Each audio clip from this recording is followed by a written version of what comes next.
Y la Biblia habla bastante acerca de Satanás como una realidad, habla de los demonios como una realidad, habla de la lucha espiritual que se da detrás de las cosas que nosotros vemos.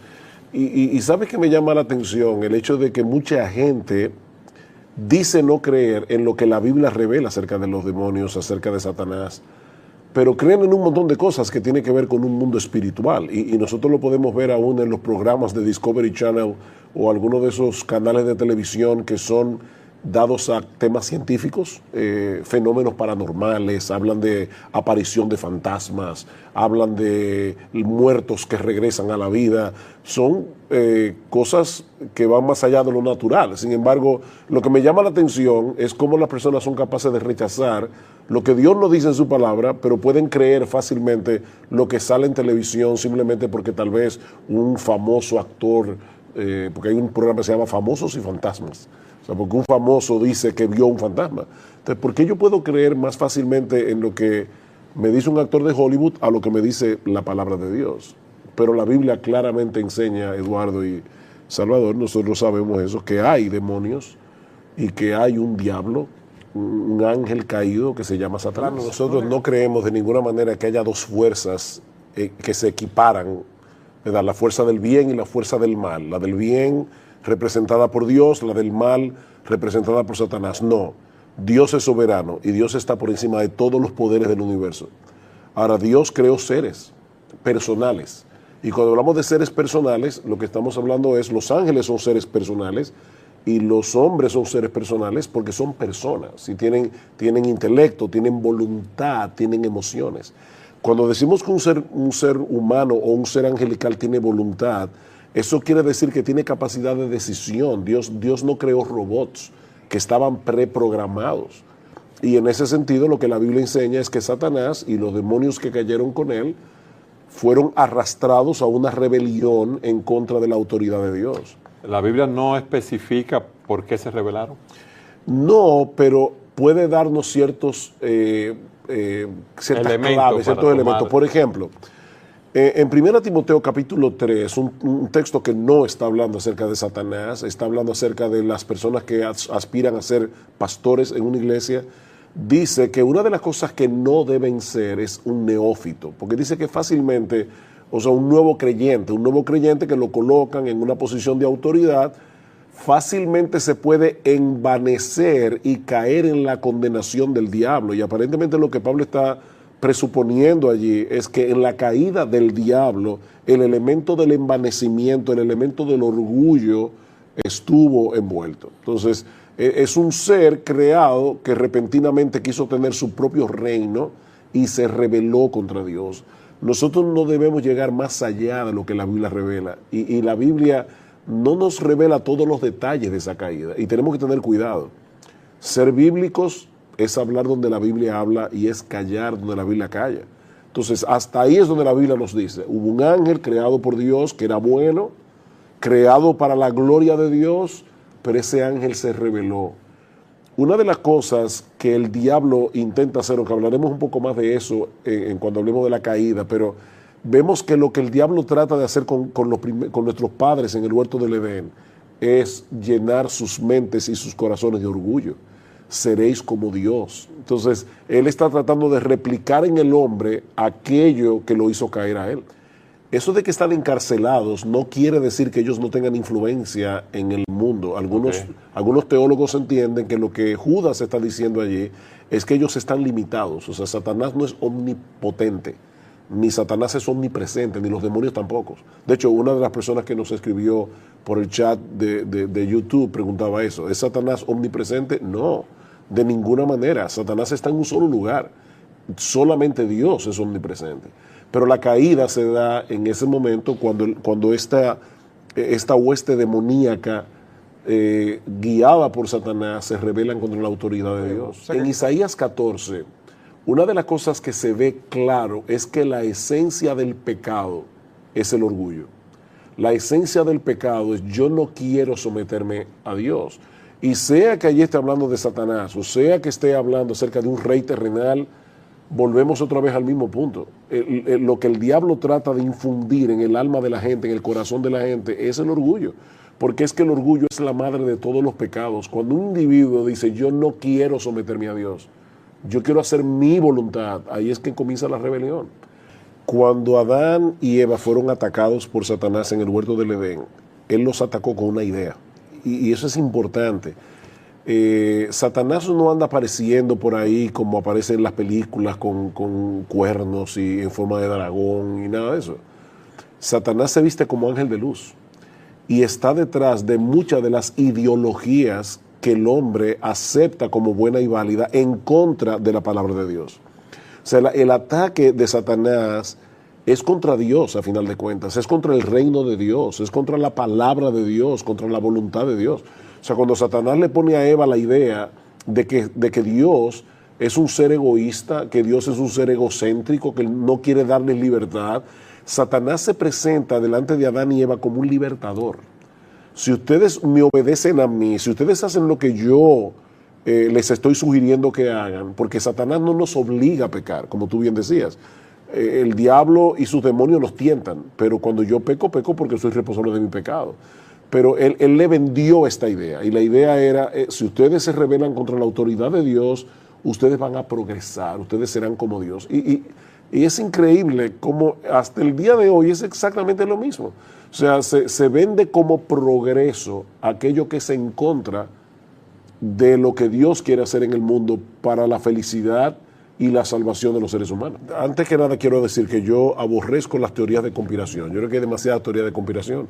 Pero lo cierto es que hay una conspiración espiritual. O sea, ellos tienen comunicaciones, ellos conocen a los seres humanos, ellos saben cuáles son tus gustos.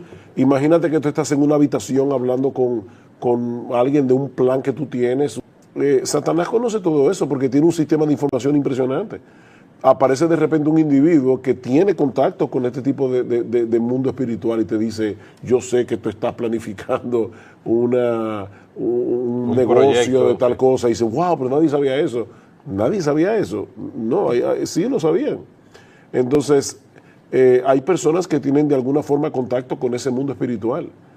Y la Biblia nos dice claramente que nosotros debemos tener cuidado con ese tipo de personas. La Biblia prohíbe tajantemente que nosotros busquemos brujos, adivinos, y hay una razón primordial para todo eso, y es que tan pronto tú te amparas en ese tipo de cosas, tú estás dejando a un lado la palabra de Dios y al Dios de la palabra. O sea, ir hacia los adivinos es alejarte de Dios. Cuando un esposo pelea con su esposa, no se está dando cuenta que Satanás o sus demonios están trayendo discordia para destruir ese matrimonio, y ellos están luchando contra sangre y carne. Él está luchando contra su esposa, la esposa está luchando contra él, y Pablo está diciendo, no se dejen engañar, vuestra lucha no es contra sangre y carne, y tu esposa es de sangre y carne, o tu vecino, o ese hermano de la iglesia con el que tú tienes un problema. No, y que en esa misma carta de Efesios, Pablo habla de las maquinaciones de Satanás. Tú hablabas de que son seres inteligentes. Maquinaciones. Ellos no atacan a tontas y a locas, ellos tienen un objetivo. Y en ese sentido alguien decía, cuando tú juegues con el pecado, recuerda que el pecado no está jugando contigo. El pecado no está jugando con nosotros. Sí. Y es Satanás y sus demonios que están detrás de llevarnos a pecar, llevar al incrédulo a no venir a los pies de Cristo en arrepentimiento y fe, y llevar a los creyentes al error, llevar a los creyentes a dar un mal testimonio para que el evangelio sea pisoteado. Satanás está detrás de todo bueno, eso. Es interesante, Cristo dice en la parábola del sembrador, cómo él arrebata la palabra que es sembrada en el corazón de las personas. O sea, él quiere distraer a las personas para que no se salven, para que esa palabra no fructifique en sus vidas. Fíjate, Cristo es Dios. Porque cuando se habla de este tema hay personas sofisticadas que piensan que esto es medieval, estamos en el oscurantismo medieval. Que somos unos atrasados. Exactamente. Cristo le dice a los discípulos, Satanás os ha pedido para zarandearos como a trigo. O sea, Cristo está diciendo ahí, Satanás es un ser real, es una persona que los ha pedido para zarandearlos como a trigo. Ahora, gracias al Señor, que eso también nos revela que Satanás no es omnipotente, él no puede actuar sin el permiso de Dios. Y probablemente la persona estará preguntándose, pero entonces, ¿por qué Dios le da permiso? Hay un punto en esto ya que llegamos al misterio donde no nos ha sido revelado todo lo que Dios tiene en su mente. Pero lo que sí sabemos con toda seguridad es que el reino de Dios vencerá. Satanás y sus demonios no se van a salir con la suya. Ellos quisieron destruir la obra de Dios y en Primera de Juan dice, para eso apareció el Hijo de Dios, para deshacer las obras del diablo. Para eso vino Cristo, para revertir lo que el diablo causó. ¿Y a qué precio? Vuelvo y repito, el primer problema es que tú puedes estar coqueteando con algo verdaderamente maligno. Tú puedes estar coqueteando con algo que tenga consecuencias eternas para tu alma. Esas personas que, primero, un creyente jamás en la vida, jamás debería guiarse por el horóscopo, tampoco debería jugar la lotería que Pero trabaje. Sujel, hay personas que tienen un sueño y van donde alguien que, como decimos en República Dominicana, que le arregla el sueño. Entonces, dime, ¿qué te pasó en el sueño? Bueno, yo me vi que estaba en mi casa sentado, entonces te preguntan, ¿cuál es el número de tu cédula de identidad? Exacto. Y te arreglan el sueño y te dicen, mira, eso da 06, 18 y 22. Entonces ellos juegan ese número a ver si Y tú sabes se sacan en la lotería. la cantidad de personas que pierden una fortuna llevándose de ese tipo de cosas. El hombre es supersticioso. Desde que el hombre cayó en pecado y se alejó de Dios, es capaz de creer cualquier cosa. No es que el hombre ha dejado de creer, el hombre es un creyente y está creyendo cosas, aunque sea la teoría de la evolución, pero está creyendo cosas. Y también están creyendo cosas demoníacas, cosas psíquicas o lo que sea. Por este tipo de cosas, pero al final de cuentas, lo que el diablo está tratando de hacer, ya sea con los psíquicos engañadores o con los que de verdad tienen de alguna forma contacto con este mundo espiritual, es alejar a las personas de Dios. Yo no quiero confiar en Dios y su palabra. Yo no quiero ver cuál es la voluntad de Dios para mí, que Él me ha revelado claramente en su libro. Y otra cosa más, ¿por qué yo quiero saber el futuro? Porque yo no quiero confiar en Dios. Yo no quiero poner mi futuro en manos de Dios. Yo quiero que me revelen previamente lo que va a suceder. Y por eso voy a este tipo de personas que leen la mano, leen la taza, la baraja. Pero de nuevo es una desconfianza en Dios. Entonces, ¿detrás de qué es que anda Dios? Él anda detrás de la confianza que el hombre deposita en Dios. Él no quiere que hagan eso. En Primera de Juan, una de las cartas del Nuevo Testamento, dice que el mundo entero está bajo el maligno. ¿Y qué significa eso? Que todas las personas que no son creyentes están bajo la influencia de Satanás. Pero no es lo mismo estar bajo una influencia general de Satanás y sus demonios a estar poseído por un demonio. Una persona que ya, cuando dice que Satanás llenó el corazón de Judas, está usando la misma expresión que se usa en el Nuevo Testamento para hablar de la llenura del Espíritu Santo. La palabra llenura en ese caso es control. O sea, la idea es una persona llena del Espíritu Santo. Todos los creyentes tienen el Espíritu Santo, pero hay personas que están más bajo el control del Espíritu y su palabra. Bueno, de igual manera, los no creyentes están bajo el maligno, pero hay personas que están más bajo el control de ese mundo espiritual. Y son personas que llegan a estar posesas por demonios. Y en muchos de los casos son personas que voluntariamente comenzaron a coquetear con ese mundo de alguna forma. O sea, eso no pasa a tontas y a locas. Es imposible que alguien habitado por un ser tan poderoso, todopoderoso como es el Espíritu de Dios, permita al mismo tiempo que sea un creyente poseído. Y Juan lo dice claramente, el que está en nosotros es mayor que el que está en el mundo y el maligno no nos toca. No nos toca en ese sentido, porque definitivamente Satanás y sus demonios tientan a los creyentes. Dice Santiago, capítulo 1, versículo 13, cada uno es tentado cuando de su propia concupiscencia, es decir, de esos deseos pecaminosos que ya están en ti, somos atraídos y seducidos hacia el pecado. Y en Efesios cuando dice, vístanse de toda la armadura de Dios para que podáis resistir el ataque de Satanás. O sea que, de hecho, yo creo que es importante decir esto para personas que nos están mirando. Hay creyentes que tienen una lucha horrible con pensamientos y piensan, como el personaje de Bunyan, que esos pensamientos salen de su corazón y a veces llegan hasta blasfemias, o están leyendo las escrituras y de repente tienen dudas que vienen. Esos son los dardos de fuego del maligno de los que habla Satanás. Y que habla Pablo en Efesios, perdonen. El punto sigue siendo que esos dardos de fuego, yo tengo que defenderme de ellos con el escudo de la fe. Yo creo lo que Dios dice, yo creo en la palabra de Dios. Y yo le diría a una persona, porque alguien preguntó acerca de eso aquí, yo le diría a una persona, llena tu mente de Cristo, porque también a veces estamos tan pendientes, así como hay personas que no creen en el diablo, Hay personas que tienen su mente tan concentrada en los temas demoníacos y satánicos que no le dan lugar al evangelio, no le dan lugar a pensar y meditar en la persona de Cristo y en la gloria de Cristo. Entonces, en ese sentido, yo le diría, no estés tan pendiente de esos pensamientos que vienen a ti, porque son dardos de fuego del maligno. No te tomes tan en serio, en otras palabras. ¿Cómo nosotros podemos creer que en la Segunda Guerra Mundial una persona como Hitler decidió exterminar a todo millones de personas? ¿Qué influencia demoníaca puede haber allí cuando un ser humano se levanta y extermina, o como está pasando hoy día, con etnias completas que son barridas por otras etnias que se creen superiores? Eso es demoníaco.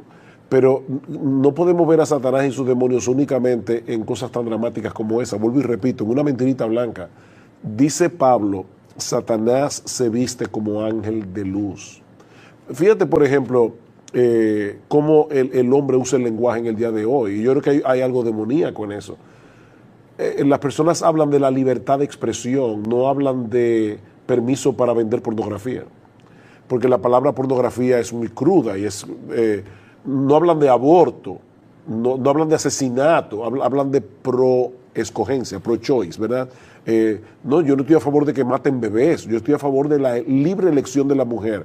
Es un eufemismo, es una forma de manejar el lenguaje para esconder algo que está terriblemente mal detrás, y en ese sentido Satanás se disfraza como ángel de luz. Él vende el mal como si fuera el bien. Yo estoy seguro que hay muchos aquí que en el día de hoy necesitan una palabra de aliento.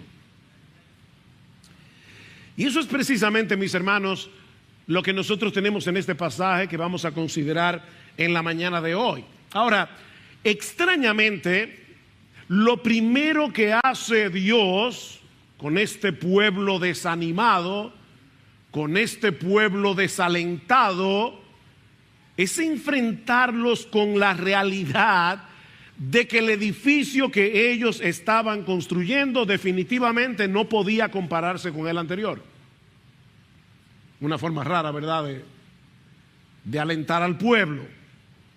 En otras palabras, mis hermanos, lo que estoy diciendo es que en vez de meter el problema debajo de la alfombra, lo que hace Dios es sacarlo a la luz y ponerlo delante de sus ojos. Y eso nos lleva de la mano a la primera enseñanza de este pasaje. Tratar de evitar la realidad no es la solución para escapar del desaliento. No metas la cabeza en el hoyo.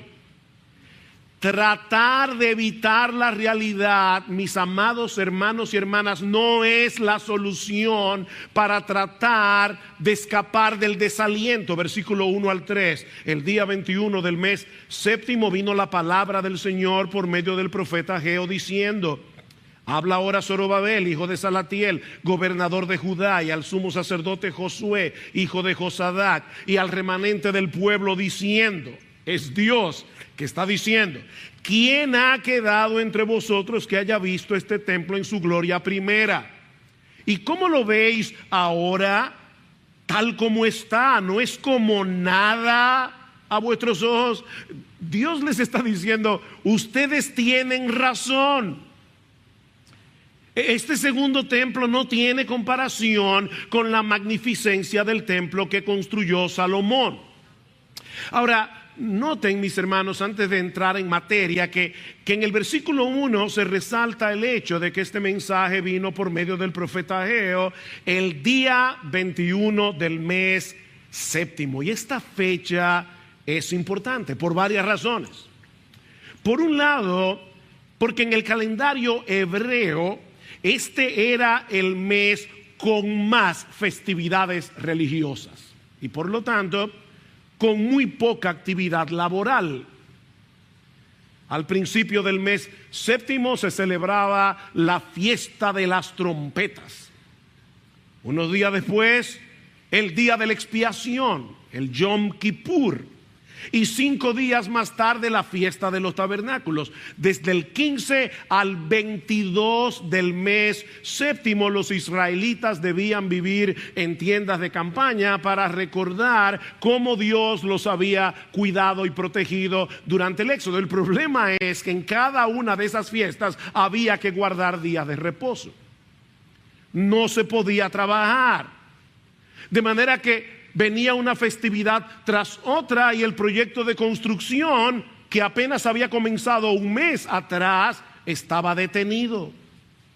Pero esta fecha también es importante porque según Primero de Reyes capítulo 8 versículo 2 fue precisamente en el mes séptimo que Salomón inauguró el primer templo. Así que era muy probable que estos israelitas se sintieran frustrados y nostálgicos. Las dos cosas. No habían podido adelantar todo lo que hubieran querido y el recuerdo del antiguo templo les resultaba muy doloroso. Mis hermanos, cuidado con la nostalgia. Cuidado con la nostalgia. Porque puede resultar muy peligrosa. Hay personas que viven ancladas en una supuesta era dorada de la historia de la iglesia. Y piensan que la iglesia de ahora no sirve. Me hubiera gustado vivir en la época de la iglesia primitiva. O me hubiera gustado vivir en el tiempo de Whitefield o en el tiempo de Spurgeon. Y entonces miran a su alrededor lo que está sucediendo en muchas iglesias y se sienten profundamente decepcionados. Estaba recordando cuando pensaba en esto que hubo una época en esta iglesia que ese era el sentimiento de la mayoría de los miembros que han estado aquí prácticamente desde el principio. Siempre que empezábamos a hablar de la historia de nuestra iglesia, cómo comenzamos hace 44 años atrás, en verano del año 1978, recordaban con mucha nostalgia aquellos primeros años cuando había tanto fervor por leer las escrituras, había tanto fervor por evangelizar, había tanto fervor por aprender de teología. Y ciertamente fue una época de verdad muy especial que debemos recordar con mucha gratitud. Pero mis hermanos, no todo era color de rosa. También había mucha inmadurez. También cometimos un montón de errores que jamás quisiéramos volver a repetir. Por eso alguien decía que la nostalgia es una extraña mezcla de mala memoria con una buena imaginación. Nosotros distorsionamos nuestros recuerdos del pasado. Y cuando esa nostalgia nos atrapa, produce en nosotros una sensación de desencanto. Y esa sensación tiende a paralizarnos. Nunca volveremos a experimentar lo que vivimos en esta época. Estos israelitas se habían dejado atrapar por la nostalgia de un pasado muy glorioso y estaban profundamente desanimados. Estamos perdiendo el tiempo. Nunca podremos equiparar este templo con el primero. Pero entonces viene Dios por medio del profeta Ageo y les dice: ¿saben qué? Ustedes tienen razón. Ustedes tienen razón.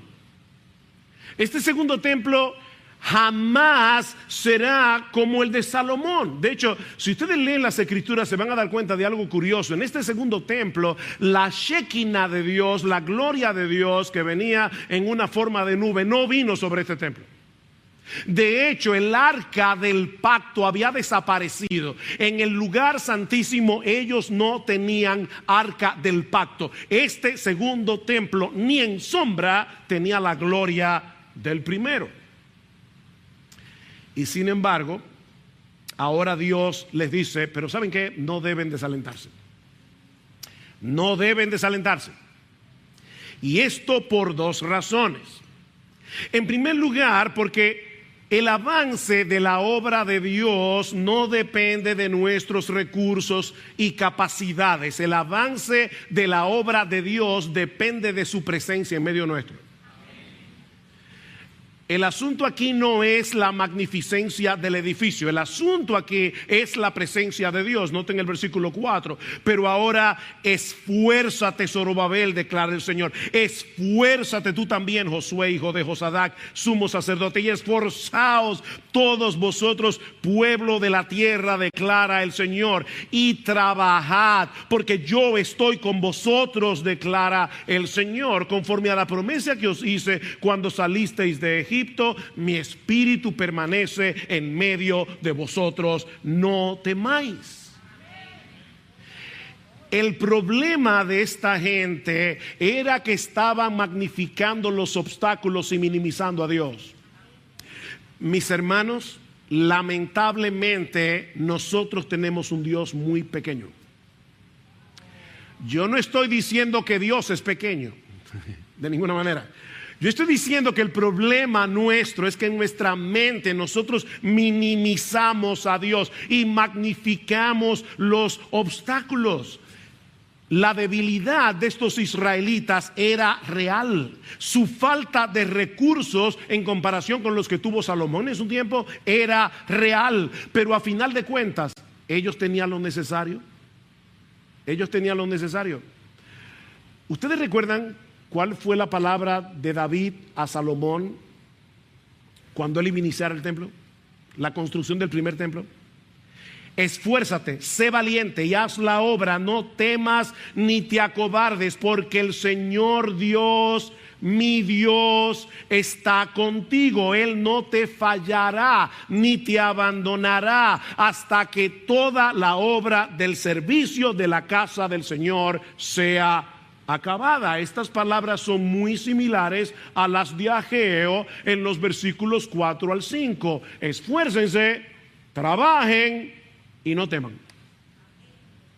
Esfuércense, trabajen y no teman. No se queden ahí sentados esperando que lleguen tiempos mejores.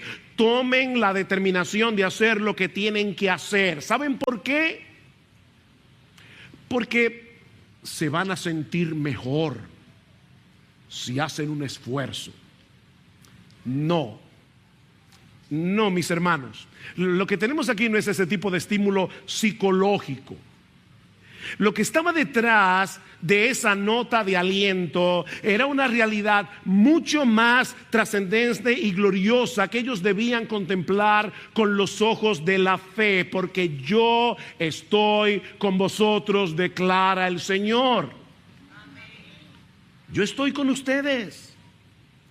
Esfuércense, trabajen, no teman, porque yo estoy con ustedes, mis hermanos. Ese es el mensaje de Dios para mí y para ti. En nuestras propias fuerzas, nosotros somos menos que nada, pero amparados en el poder del Todopoderoso, mis hermanos, ¿habrá algún obstáculo que sea imposible de vencer? Esta semana, uno de los hermanos de nuestro grupo pequeño nos recordó una frase que Jerry Bridges usa en algunos de sus libros y que describe muy bien esa dinámica misteriosa de la vida cristiana. La frase es responsabilidad dependiente. Tú y yo necesitamos asumir una responsabilidad dependiente. En otras palabras, haz lo que tengas que hacer. No rehuyas tu responsabilidad, pero no cometas el error de hacerlo en tus propias fuerzas. Responsabilidad dependiente. Es la presencia de Dios con nosotros lo que hace la diferencia. Y es por eso que esta promesa se repite una y otra vez, una y otra vez, una y otra vez a lo largo de todas las Escrituras. Deuteronomio 31. Dios le dice a Josué: sé firme y valiente, porque tú entrarás con este pueblo en la tierra que el Señor ha jurado a sus padres que les daría. El Señor irá delante de ti. Él estará contigo. No te dejará, no te desamparará. No temas ni te acobardes. La misma palabra de Ageo. Y luego en Josué capítulo 1 versículo 5, nadie te podrá hacer frente en todos los días de tu vida. ¿Tú dices eso? Nadie te podrá hacer frente en todos los días de tu vida. ¿Por qué? Porque así como estuve con Moisés, estaré contigo. No te dejaré ni te abandonaré. Versículo 9, no te lo he ordenado yo. Sé fuerte y valiente. No temas, no te acobardes, porque el Señor tu Dios estará contigo por donde quiera que vayas. No hay un lugar, no hay una esquina en todo el universo en el que nosotros estemos solos de Dios. Y así, créame, yo pudiera seguir citando un texto tras otro. Uno de los problemas que tuve esta semana fue saber qué texto coger, qué texto dejar. Esfuérzate, trabaja y no temas, porque yo estoy contigo. Versículo 5, conforme a la promesa que os hice cuando salisteis de Egipto, mi espíritu permanece en medio de vosotros. No temáis. No temáis. En vez de fijar sus ojos en las glorias pasadas del templo de Salomón y llenarse de una nostalgia paralizante, recuerden, le dice Dios, el pacto que yo hice con ustedes. Cuando los saqué de la tierra de Egipto, yo les hice una promesa, que yo sería vuestro Dios, que ustedes serían mi pueblo, que mi espíritu estaría en medio vuestro, declara el Señor, el mismo espíritu que le dio orden al caos en la creación. Mi espíritu estará con ustedes. O como lo dice más adelante a través del profeta Zacarías, no es con ejércitos, es un texto muy conocido, no es con ejército, no es con fuerza, sino con mi espíritu, ha dicho Jehová de los ejércitos. Mis hermanos, la obra del Espíritu en nosotros no elimina nuestra responsabilidad. ¿Se dieron cuenta? Nosotros tenemos que esforzarnos. Nosotros tenemos que trabajar, tenemos que hacer lo que tenemos que hacer, pero sabiendo al mismo tiempo que en una forma misteriosa el Espíritu está moviendo nuestra voluntad y está haciendo eficaz nuestra labor. ¿Quién toma la decisión de trabajar? Tú y yo. ¿Qué pasó previo a eso? El Espíritu de Dios obró. Por eso es que Pablo dice en Efesios capítulo 2 versículo 10 que nosotros somos creados por Dios, nuevas criaturas, somos una nueva creación de Dios, y que Dios ha puesto delante de nosotros buenas obras para que anduviésemos en ellas, de tal manera que todo lo que hacemos después de convertidos es solo para la gloria de Dios. Es su gracia en mí, como cantábamos hace un momento. Así que anímate, mi hermano. ¿Tú viniste desanimado a la iglesia hoy? Pensando que tú eres un inútil. ¿Tú crees que tú eres un inútil? Bueno, déjame decirte, tú eres un inútil, pero Dios es todopoderoso. Y es increíble lo que Dios todopoderoso puede hacer con un inútil que se pone en sus manos. Es como dice, ese fue uno de los textos que vino a mi mente en esta semana, Isaías 41:14, no temas, gusano de Jacob. Qué alentador. Mañana serás un león. No, tú eres un gusano y seguirás siendo gusano, pero trillarás montes, vas a allanar collados, porque yo estaré contigo. Esfuérzate, mi hermano, anímate, mi hermano, porque no estamos solos. Nuestro bendito Señor y Salvador ha prometido estar con nosotros todos los días hasta el fin del mundo. No os dejaré huérfanos, dice Jesús a sus discípulos, vendré a vosotros. Y Él está hablando aquí, no de la segunda venida, Él está hablando de la promesa de enviar su Espíritu. Nosotros somos el templo del Espíritu, nosotros somos la morada del Espíritu. ¿Tú te das cuenta, mi amado hermano y hermana, lo que eso significa? Si eres cristiano, el Espíritu Santo mora en ti, está obrando en ti y por medio de ti. Eso debería ser suficiente para sacarnos del pantano del desaliento. Pero Dios no ha terminado todavía de animarnos, sino que ahora nos dice, en los versículos 6 al 9, que lo que hacemos para Él sirviendo a su pueblo es mucho más grande de lo que nuestros ojos pueden ver. ¿Qué era lo que estaba pasando con estos israelitas?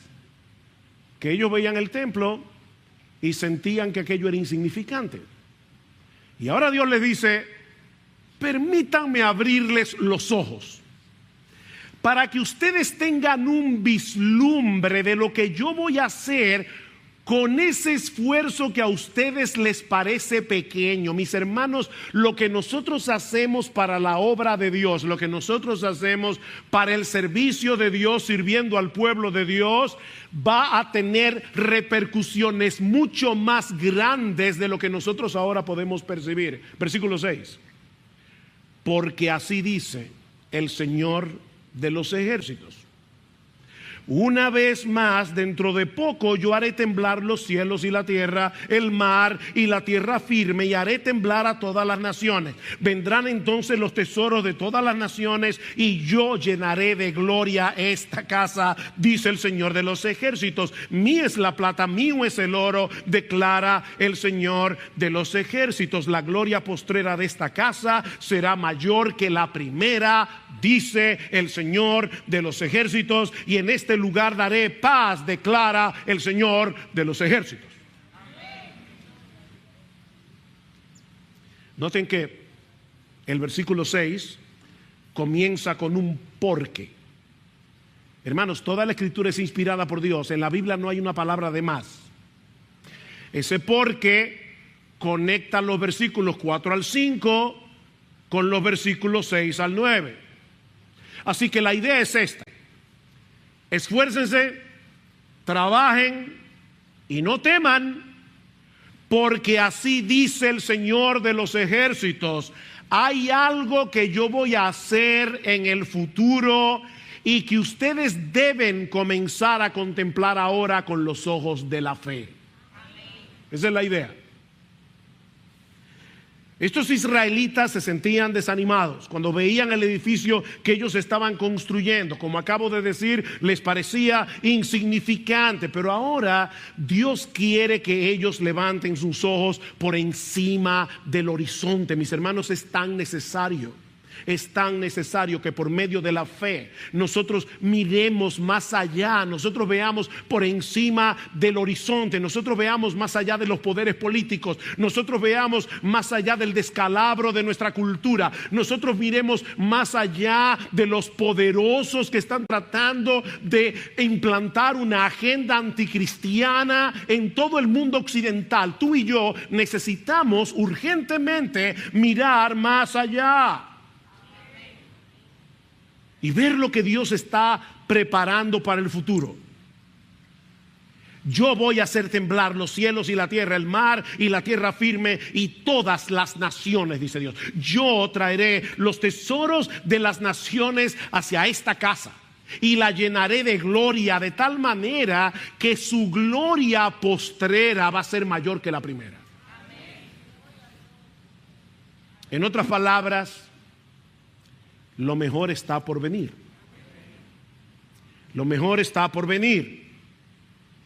Alguien ha parafraseado este pasaje de esta manera: anímate, trabaja y no temas, porque todo lo que estás construyendo es más grande de lo que tus ojos ven. Todo lo que ves es un templo insignificante, como nosotros muchas veces miramos a la iglesia y eso es lo que vemos, un templo insignificante. Pero Dios promete tomar tu trabajo, llenarlo con su gloria y hacer que tus esfuerzos sean 1,000,000 de veces más de lo que jamás imaginaste.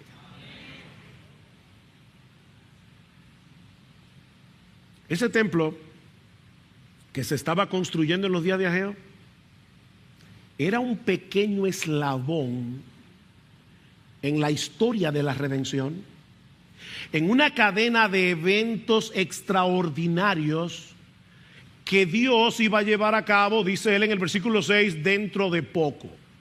Ahora, obviamente, hermanos, ese dentro de poco es en el calendario de Dios, no en el nuestro. Dentro de poco. Y como para Dios un día es como 1000 años, 1000 años es como un día.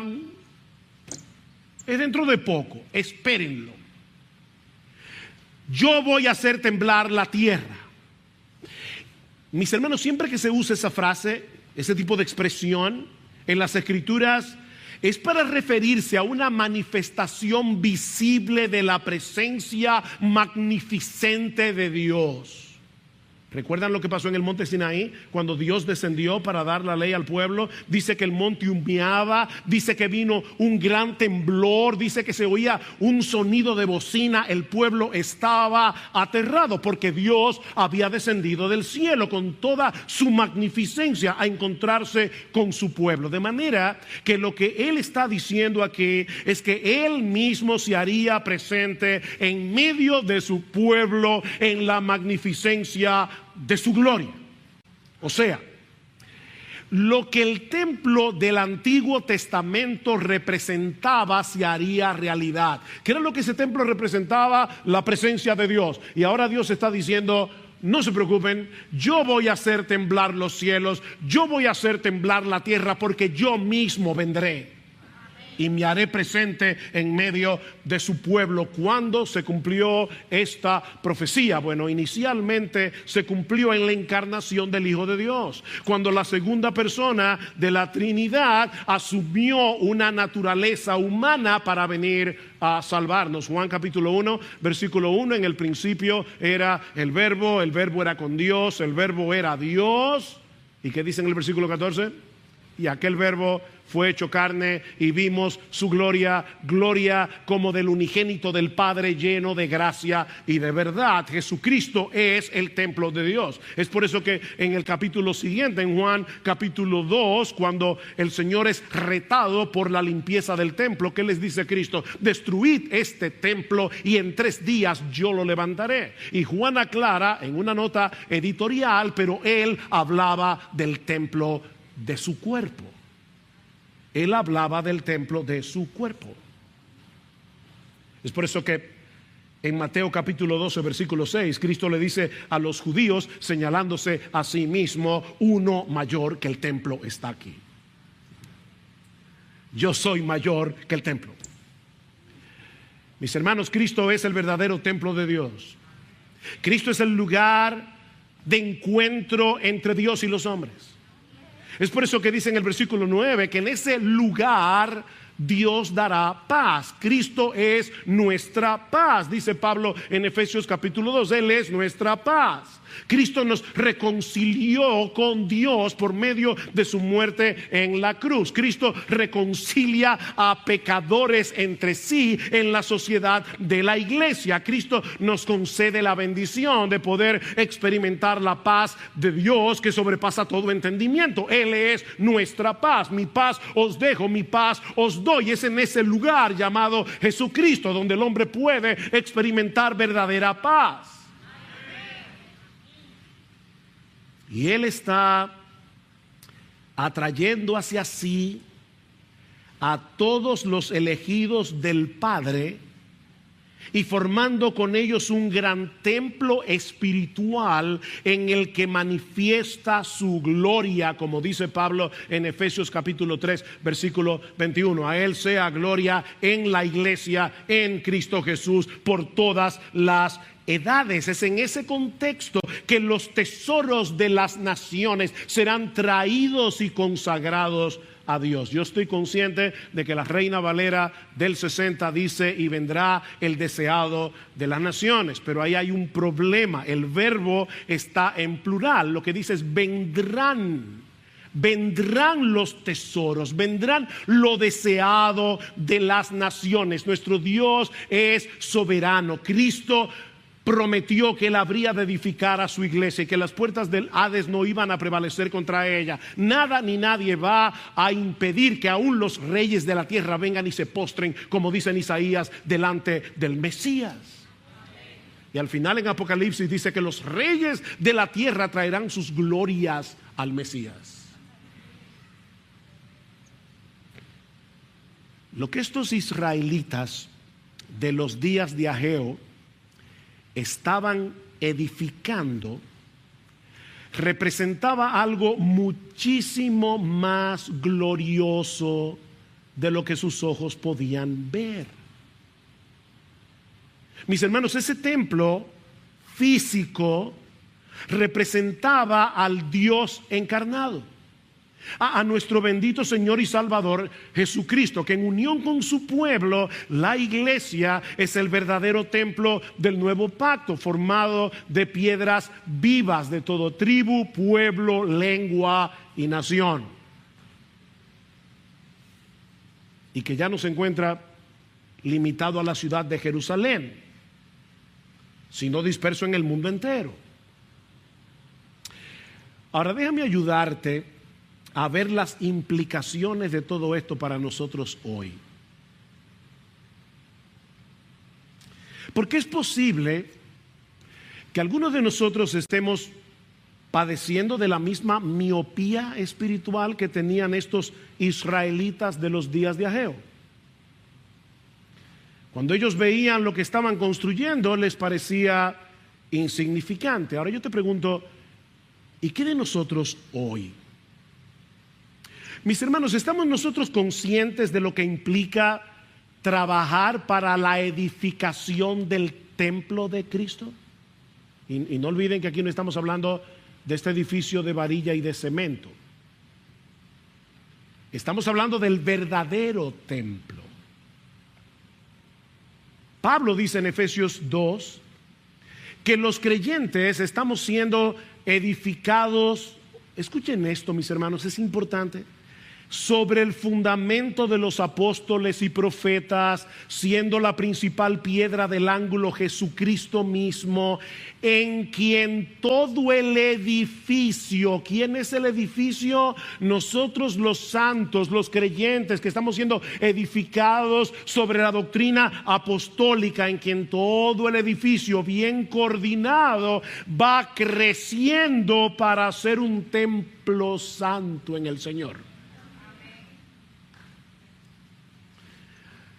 Nosotros nos mudamos aquí, en este edificio, en el año 1998, si no me acuerdo mal. Del 98 hasta acá, este edificio no ha crecido ni una pulgada. Está del mismo tamaño. Sin embargo, el edificio que Pablo está describiendo en Efesios 2 es un templo que crece. ¿Se dieron cuenta? Dice, bien coordinado, va creciendo para ser un templo santo en el Señor. Este es un edificio que crece. Porque la iglesia no solamente es un edificio, sino que también es un cuerpo. Estas dos metáforas, estas dos figuras se complementan entre sí. Y Pablo nos explica cómo es que ocurre ese crecimiento de este edificio que es también un cuerpo, que es el templo de Dios, que es la iglesia del nuevo pacto. ¿Cómo ocurre eso? Bueno, sucede de esta manera. Dios le da a esa iglesia pastores y maestros. ¿Y qué hacen esos pastores y maestros? Enseñan la palabra y equipan a los santos para que los santos hagan la obra del ministerio. Y dice más adelante que todos nosotros, óyeme, miembro de Iglesia Bíblica del Señor Jesucristo, si tú eres miembro de esta iglesia, yo no estoy hablando de tu vecino, estoy hablando de ti. De ti, que tu nombre está en una lista de miembros de esta iglesia. Todos nosotros, dice Pablo, hablando la verdad en amor, podamos crecer en todo en aquel que es la cabeza, esto es Cristo, de quien todo el cuerpo bien concertado y unido entre sí por todas las coyunturas que se ayudan mutuamente según la actividad propia de cada miembro, el cuerpo recibe su crecimiento para ir edificándose en amor. Cada miembro tiene sus propios dones, cada miembro ocupa su lugar, cada miembro tiene algo que hacer aquí. Mi hermano, mi hermana, tú te das cuenta que al hablar la verdad en amor a algún hermano, a algún miembro de tu iglesia, tú estás puliendo esa piedra viva para que el templo de Cristo siga creciendo en gloria y hermosura. ¿Sabes que hay algo curioso en el Antiguo Testamento? Y es que en el templo de Salomón las piedras debían ser pulidas en la cantera, porque Dios dijo: yo no quiero ruido en la construcción del templo. Así que todo el ruido era en la cantera, donde las piedras eran medidas, eran pulidas y entonces eran traídas y colocadas exactamente en el lugar que le correspondía. Bueno, mis hermanos, esta es la cantera del templo que Dios está construyendo en la gloria. La piedra va a llegar allá pulidita.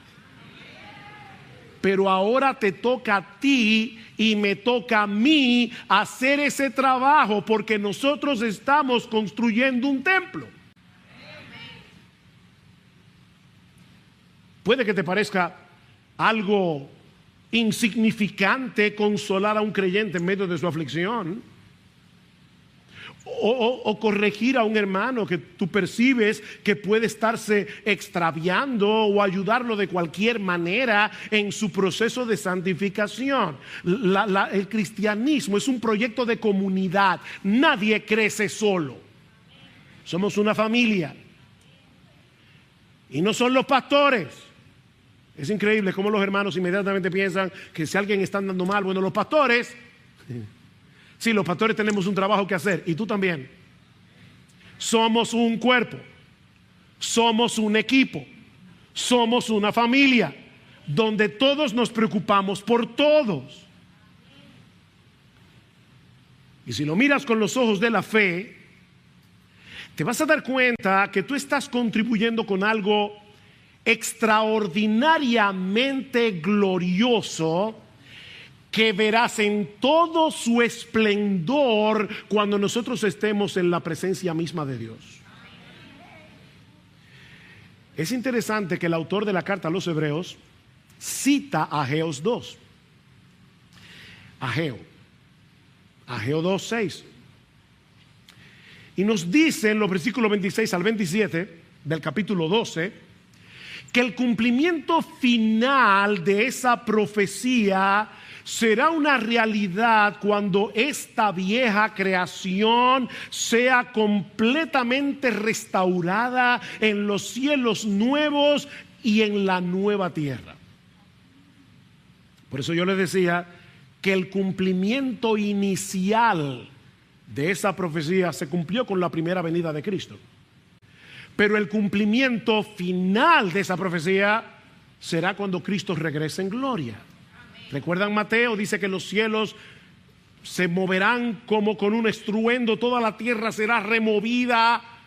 Lo que dice Ageo: Dios hará temblar los cielos y la tierra. Y dice el autor de los Hebreos que cuando Dios haga eso en la segunda venida de Cristo, las cosas movibles de este mundo se evaporarán y solo permanecerá lo permanente. Los poderes políticos, los poderes de la ONU, de yo no sé cuánta cosa. Eso es movible, eso se va.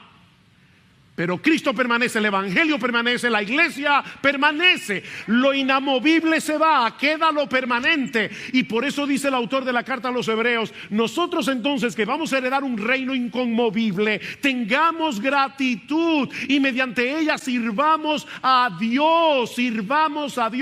Miren hacia adelante, levanten sus ojos por encima de la línea del horizonte. ¿Y saben lo que va a pasar? Que se van a animar ahora a hacer lo que tienen que hacer.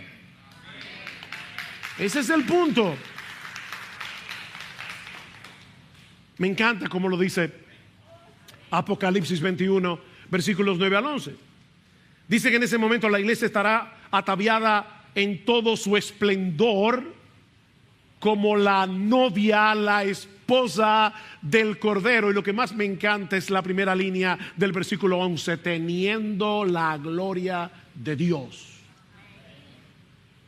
Sí, esa iglesia que ahora te parece tan débil, esa iglesia que ahora te parece tan insignificante, tendrá la gloria de Dios. Eso es lo que nosotros estamos trabajando para eso. ¿Ven? No mires, mi hermano, lo que la iglesia es ahora. Lo que Ageo le estaba diciendo a los judíos de aquellos días era: mira lo que viene, mira lo que viene, mira lo que esto va a hacer en la historia de la redención. Bueno, mis hermanos, lo que yo le estoy diciendo en esta mañana es: ¿tú quieres salir del pantano del desaliento? Mira lo que esto va a hacer en el día del Señor. Decía C.S. Lewis que si nosotros tuviéramos la capacidad de ver a un creyente ya glorificado, nos sentiríamos tentados a adorarlo. Porque dice en Mateo capítulo 13 que los justos resplandecerán como el sol en el reino de su Padre. ¿Tú te imaginas a cada uno de los miembros de esta iglesia, sobre todo aquellos que no son exactamente lo que mejor te caen, resplandeciendo como el sol en el reino del Padre? Eso es impresionante. Pero ¿saben qué? Lo que Pablo dice en Efesios es que esa obra de hermoseamiento ya empezó. Cristo le está haciendo ahora. Es ahora. Maridos, amad a vuestras mujeres como Cristo amó a la iglesia y se entregó por ella para santificarla. Cristo está santificando a la iglesia. Ajá, ¿y cómo es que Cristo está santificando a la iglesia? Por medio de la labor de los mismos miembros de la iglesia. Efesios 4. ¿Se perdieron? ¿O los perdí? Cristo está haciendo algo en su iglesia, en sus verdaderas iglesias, y lo está haciendo a través de la iglesia, a través de sus miembros. Cuando cada uno pone su don en operación, cuando cada uno hace lo que tiene que hacer. Algunos tendrán una labor muy visible, los que predican, los que enseñan. Otros simplemente pasarán totalmente desapercibidos porque en una forma informal, privada, están discipulando a un creyente. Están llamando por teléfono a un hermano que no están viendo aquí sentado porque les preocupa que se esté descarriando. Exhortaos los unos a los otros, Hebreos capítulo 3, exhortaos los unos a los otros entre tanto que se dice hoy, para que ninguno de vosotros se endurezca por el engaño del pecado. Nadie sabe que este miembro llamó a este miembro. Es algo privado, no es algo público. Pero mis hermanos, nosotros estamos construyendo algo impresionante.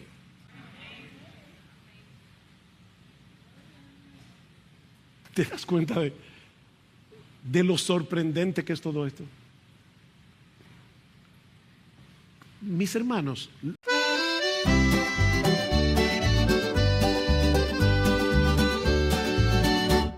Lasciati scegli un mele tu, un sul cascuria trairà. Mi dissi vieni con me stasera, una sera che pari a magia, una cantina che durava musto, lo cuore mio, e non ci detti tutto.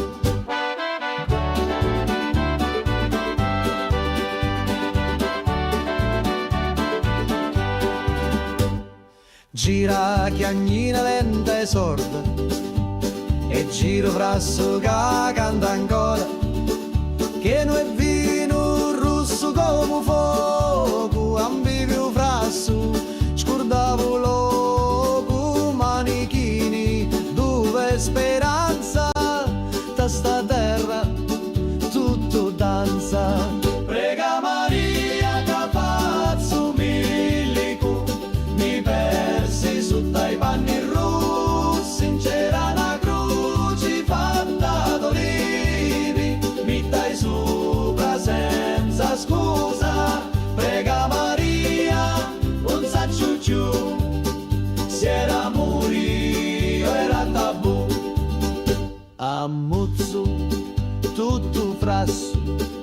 chiedeva cori come passo.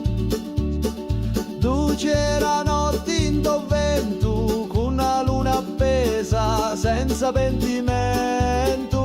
Una voce mi chiamava tu funno, scendi ancora un perdi sto mondo. Da cantina il tempo si ferma, ogni goccia è storia eterna.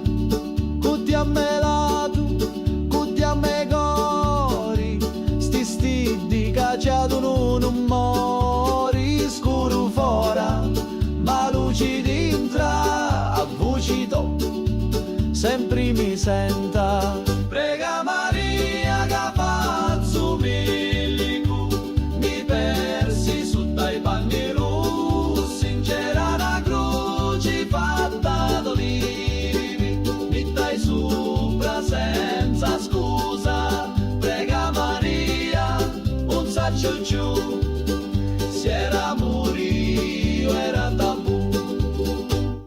Lassati mi scigno meletu, ogni volta, ogni giornata, a ti attorno in ta cantina, con vino speranza e una picca rovina.